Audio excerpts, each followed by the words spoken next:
Haste aind belai swlaijakha Kwrak horo airport lahar gana sonar bangla hotel bwskango goli kokmani Patimung gwdaljak khorok romkha police rok Patimung nwichi bwri yagulo romkha borok o police rok bwkhakte o samustra tangnai rono o Patimung twiwi swrang salo zero tolerance ni bagwi sakhwlaikha Haste montri okra Dr. Manik Saha।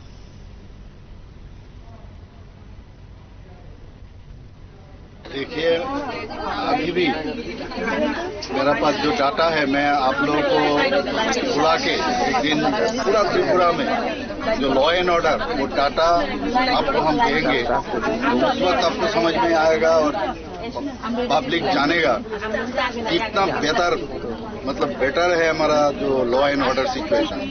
देखिए, एक दो घटना तो घटी है तो ये तो पुलिस, लेकिन मैंने बोल दिया है जहां भी कोई भी इस तरह कोई घटना हो करी से उसका तदंत करे और उसके बाद जो लॉ एंड ऑर्डर जिस तरह चलना चाहिए, कानून का राज है वैसा एस्टेब्लिश करना है। उसमें कोई जीरो टॉलरेंस है हम लोगों के पास।